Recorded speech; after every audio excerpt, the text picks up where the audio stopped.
महाराष्ट्र राज्यातील बारी समाजाच्या विविध समस्या सोडवण्यासाठी त्यांना न्याय मिळवून देण्यासाठी मोर्शी विधानसभा मतदारसंघाचे आमदार देवेंद्र भुयार यांनी 13 ऑक्टोबर 2022 रोजी महाराष्ट्र राज्याचे उपमुख्यमंत्री देवेंद्र फडणवीस यांना निवेदन देऊन महाराष्ट्र बारी समाज आर्थिक विकास महामंडळ स्थापन करण्याची मागणी करून 14 डिसेंबर 2023 रोजी महाराष्ट्र राज्याचे मुख्यमंत्री एकनाथ शिंदे, उपमुख्यमंत्री अजितदादा पवार, उपमुख्यमंत्री देवेंद्र फडणवीस यांच्याकडे बारी समाजाच्या मागण्या रेटून धरून 12 डिसेंबर रोजी हिवाळी अधिवेशनामध्ये बारी समाज आर्थिक विकास महामंडळ स्थापन करण्यासाठी लक्षवेधी मांडून शासनाचे लक्ष वेधून बारी समाजाला न्याय देण्याची मागणी करण्यात आली होती। आमदार देवेंद्र भुयार यांच्या मागणीची दखल घेऊन महाराष्ट्र राज्याचे उपमुख्यमंत्री अजितदादा पवार यांनी अर्थसंकल्प 2024 मध्ये बारी समाजाच्या आर्थिक, सामाजिक, शैक्षणिक विकासासाठी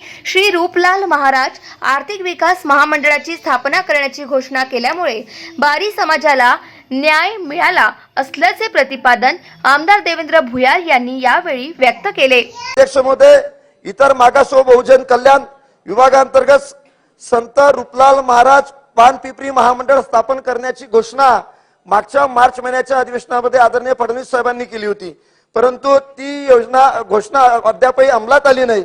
अध्यक्ष महोदय, माझ्या मतदारसंघात मोठ्या संख्येने बारी समाज आहे आणि हा अतिशय कबाड कष्ट करणारा हा बारी समाज आहे। पिढ्याने पिढ्या पानपिंपरीचा व्यवसाय करणार आहे।